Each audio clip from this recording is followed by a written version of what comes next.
Good morning, everybody. Welcome to Mesothelioma UK's fifth Facebook Live event. My name's Liz Darlison. I'm Head of Services at Mesothelioma UK, but I'm also a consultant nurse at the University Hospitals of Leicester. So I'm delighted to be hosting this fifth Facebook Live event. And first of all, I would just like to say that we've had some wonderful news this week in some provisional analysis results from the Checkmate 743 study. Now, it's been 16 long years since we've had a positive trial report in this way, and whilst it's going to be some time before the full results are published and some time before we get access to the drugs potentially and approval processes through NICE, needless to say, to have a positive trial in mesothelioma is really something that we do need to celebrate, or the hint of a positive trial. So the Checkmate 743 study, for those of you that are not aware, was a first-line study comparing immunotherapy with chemotherapy, two immunotherapy drugs. It was a phase 3 study, so it was a large study, it was an international study. And just yesterday, the drug company behind the trial released some provisional analysis to suggest that the trial has met endpoint, and so it is a positive trial. So we're thrilled to bits and really looking forward to those results. It feels as if it's a real glimmer of hope and maybe of some really positive treatment options to come. So I think we're also all aware that from the recent public announcements from 10 Downing Street, with the lockdown continuing for a further 3 weeks, I think it's becoming increasingly clear that even in 3 weeks' time when they review it, there isn't going to be a sudden change to the current situation. And so we need to make some considerable investment into our working practices in order that we can look after our patients going forward in as safe a way as possible. Just want to say hi to David, who's just checked in. I'm looking at the messages coming through. So we've had lots of questions about shielding, being put on the shielding list, and we've done quite a lot of investigative work behind this. So the latest that I can tell you with regard to the shielding is that NHS England developed a list of vulnerable patients from the data that they have available. That was sent to NHS trusts around the country, and letters were sent out centrally from NHS England. Going forward, anybody who wasn't on that list, who feels they should be identified as a vulnerable person and on the shielding list, and remember, the experts that we've spoken to have said that mesothelioma patient as having a respiratory problem, we think should be shielding, following the shielding advice, and should be on that list. So if you haven't received a letter and you would like to be put on the shielding list because you would like to access some of the benefits that may offer, then what should happen is you contact your key worker or your cancer team or your GP, and they should have a person within their organisation that is coordinating additions to that list. So the key worker or the cancer team member needs to identify who that is in their NHS trust and forward your details, and they will tell you what that key worker will be told what details are needed, should forward your details to that coordinating person who will have you added to the list. Now, it may take some time again for that letter to come out to you, because there is, in some centres it will be the key worker who sends the letter, and in others it will be the person coordinating the additions to the shielding list. And I know some of you are thinking, oh, we're 4 or 5 weeks into this and we're still struggling to get onto this list. But remember what I've just said about, the shielding continuing. This is not going, the situation is not going to be changing fast. So we still do need to keep working at this and getting things right, so that we can add people to the list and protect people as much as possible. So if you've got any one-to-one concerns about accessing that shielding list, then please do contact your key worker. And of course, as always, you can contact Mesothelioma UK. I also wanted to just share with you that 2 of our national cancer charities that we work closely with, Cancer Research UK and Cancer 52, have both been doing an amazing job in coordinating cancer charities' ability to speak directly with and to NHS England in particular. So we have weekly feedback sessions where we're able to feed back to NHS England via these two coordinating charities the experience that our patients are having, and our nurses too. So if you do have, morning Emma, just want to say morning, thank you for joining us.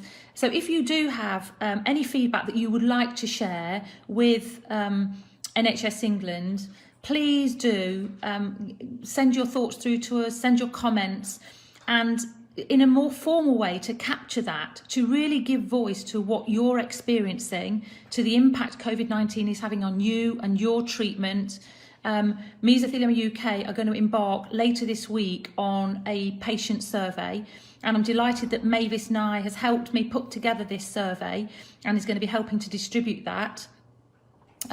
So we are going to be circulating electronically via our website and our social media, and Mavis is going to be helping and doing exactly the same. It's a 12-question survey for mesothelioma patients to enable you to let us know what really is happening to you, what your experience is, what your real main concerns are. And I promise you, we will do everything we can to feed that back to NHS England, because we need to start getting services organised around COVID-19 so that they can continue.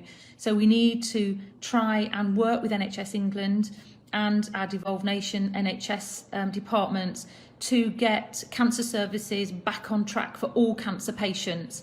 And we need your help to do that. So please do look out for that survey coming out, and we'll be really grateful for your feedback. And anything one-to-one, just drop us an email, post something on our social media sites, and we will pick it up from there as well. Hi Craig and hi Belinda, thank you for joining us.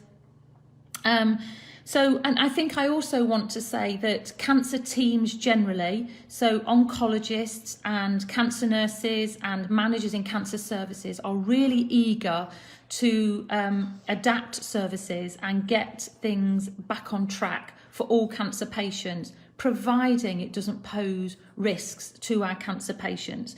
And with that in mind, we know that there are some cancer hubs being developed. So in London and Manchester, I think they are well underway, and in other parts of the country I know that they are currently being developed. And as much as possible, these cancer hubs are going to be as COVID-free as possible in terms of accepting patients that have been screened and then isolated. And the hope is that we're going to be able to get surgery for cancer patients and cancer treatments generally back on track, but in regional hubs. So this is not across all of the country, but there are some that are off the ground and up and running, and more are suggested. So there is a real eagerness amongst cancer teams to get cancer services back on track. And I know that those people, those oncologists that run cancer clinical trials have been using this time to get their trial development, to really focus on trial development, so that once we are able to open the doors and start welcoming cancer patients back into our chemotherapy units and our trial centres, we're really hoping that we'll have a broader range of clinical trials available to people. So the most important thing for all of you is to think about your fitness and keep yourself as active and as fit as you can, even whilst you're restricted, as we all are currently. Whatever it takes, please, your physical fitness is so important when we're looking at treatment options, particularly clinical trials, where the entry criteria is very much focused on your fitness level. And remember, we've got the lovely Julie Roberts, who's been doing some fitness examples for us that are out on our Facebook site. So please link up with Julie or whatever other person you found that suits your level of fitness. Then please do engage in any activity that you possibly can. Hello Joan, thank you for joining us, and also the Derriford team. I've spoken about our online survey. I've spoken about the desire for everybody, NHS, England and devolved nations and oncologists and everybody wanting to get things back on track. We need your feedback. As I say, I want to thank Cancer Research UK and Cancer 52 for being the conduit and the organiser for getting us to engage on a national level and to get your feedback right back to where the heart of where decisions are being made.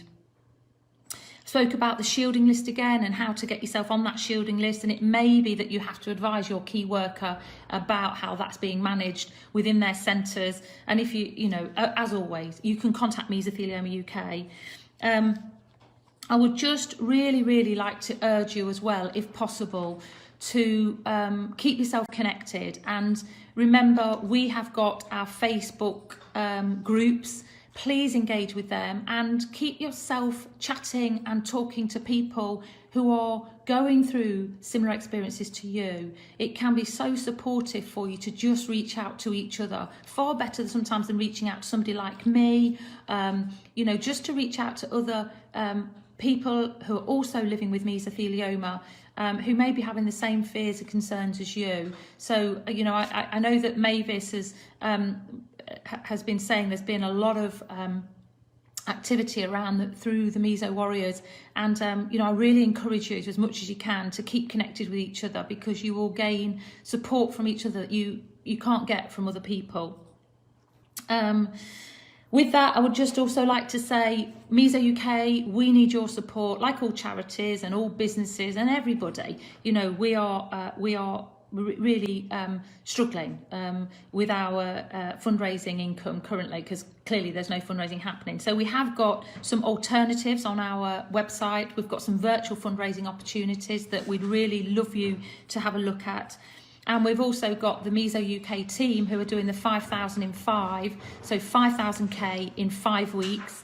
And all members of the Meso UK team, the operational team, the nurses and the trustees are working towards that. I think we're at about 2,500 kilometres currently, and we've got 2 weeks to go. So we are not on track. We really have got to pull our finger out with our activity. But we'd really welcome any donations from anybody to support the team with that. Going forward, these Facebook Live sessions have been really well received. Now, I know you must be fed up with seeing my face, so we are going to mix it up a little bit, you'll be glad to hear. And some of my colleagues are going to be taking over and hosting this, the Facebook Live. We're looking at inviting some guest speakers onto the session as well.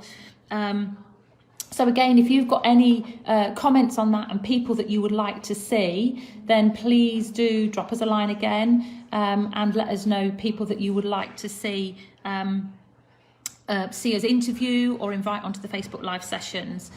I think that's all I have to say today. I would just like to thank our comms team who have been supporting us with these Facebook Live sessions. I would also just like to thank all of the Meso UK team, from the trustees, nurses and the operational team, who have really worked hard at adapting and stepped their game up to be able to support you, because you know, you're our whole reason for being. Meso UK is here for you. We are here for you. It doesn't matter what it is you need. If we can help in any way, we will do, and you can contact us via all the usual means. We really want to urge you to engage with our social media sites. That's a much more fluid way to communicate with us. Please keep shielding yourself. You are very important to us, and you're very important to your families and friends, and you have to really look after yourselves and keep shielding yourselves. And you know, I know that we can't see the light at the end of the tunnel just yet, but you know, we're going to do everything we can to support you all through this time. So stay well and stay safe, and remember, if you need us, we're here by all the usual means. And I've really enjoyed these Facebook Live sessions, and you know, I'm looking forward to my colleagues taking it forward. And just like to say hello to Val and Joanne. I've just seen some other names that are rolling up. Stay well, look after each other. Goodbye.